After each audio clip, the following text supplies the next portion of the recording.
Ukladám na seba bankovky, proste môj trezor sa plní. Sa možno budeme aj sťahovať. Yes, sir, lebo za necelý mesiac sa ide. A jo to vlastne Ja do New Yorku, idem. do New Yorku.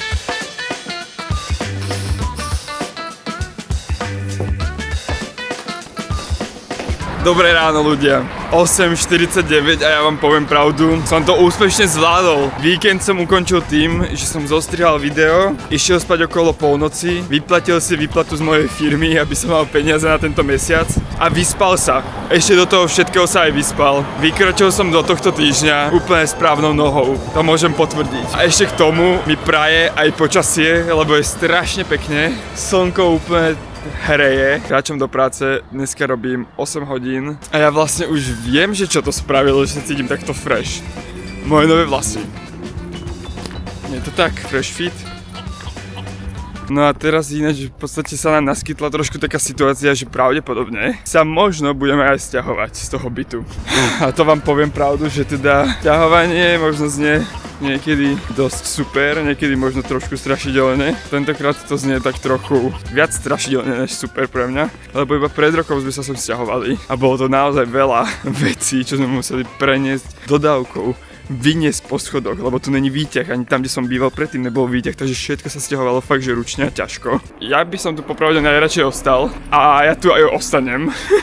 Lebo poprvé sa mi nechce sťahovať, po druhé mám robotu 5 minút pešo od toho, kde bývam. Po tretie, bývam tu rok, je to stále spolubývanie. Nejaká moja predstava v hlave bola, že keď akože odídem z tohto spolubývania s mojim najlepším kamarátom, že už niekedy, keď sa budem presúvať z tohto bytu, tak už sa presuniem proste do nejakého bytu, ktorý si budem môcť dovoliť.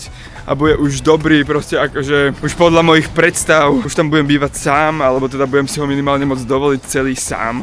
A bude to v nejakej modernej bytovke, nejaké moderné priestory. To už môj hustle, bude šlápať bomby a už vôbec nebudem musieť premýšľať nad tým, že či si to budem môcť dovoliť alebo nebudem, či budem chcieť bývať hen takej bytovke modernej alebo o 10 poschodí vyššej. A v takej situácii ešte nejsom. Viem, že budem, reálne onedlho, ale aktuálne ešte nie som. Tým pádom aj nikam neodchádzam. Lebo teraz, jak som povedal, je rok na to, aby som čo najviac zarobil peňazí. Akože ja som sa na to nejak extrémne nikdy nesústredil. Dosť som bol taký aj, že som niekedy rozhadzoval a to akože robím trochu aj stále. Verte mi, že sa to dá veľmi ľahko, budem viac zarábať. Tento rok do toho dávam všetko, čo sa týka YouTube a idem do toho dávať všetko, čo sa týka spolupráci. Ukladám na seba bankovky, proste môj trezor sa plní. Aha, komár. Holu.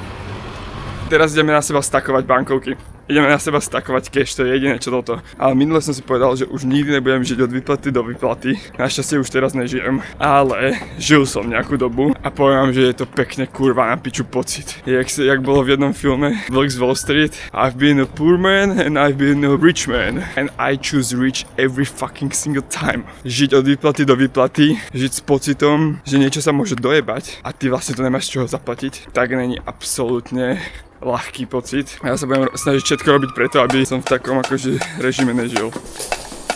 Ráno. Všetci ľudia, počúvajte ma teraz. Blanka mala narodeniny a doniesla tortu. No, taste. Že? Ja mám veľmi rád takéto. Neviem to ani opísať, to je pribináčik. Čo? Tvoj... Ja by som chcel ísť do haly 22.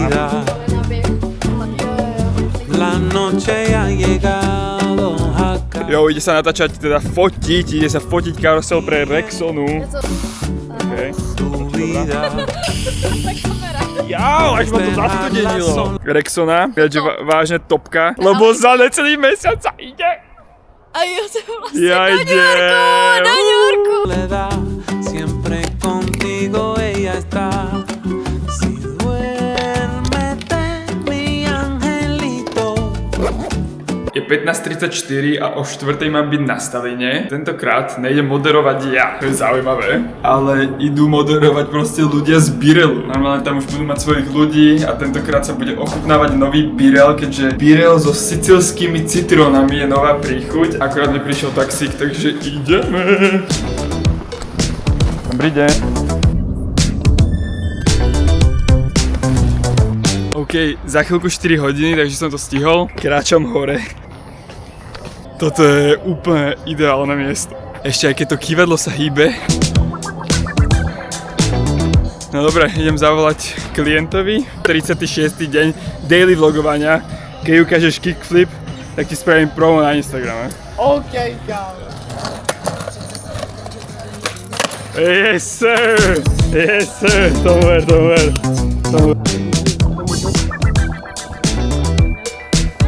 To bolo ono.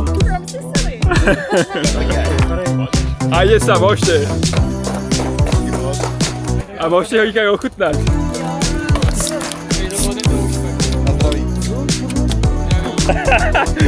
Ideál. A čo, chutí vám to reálne? Alebo... Vychlazený, by to bol častokrát lepší. Otvoríš ten birel a ochutnáš a povieš pocity, dobre? To špatný film. Chuť. OK, odnášam si birel sicilský citrón a natáčanie sa celkovo úplne že podarilo.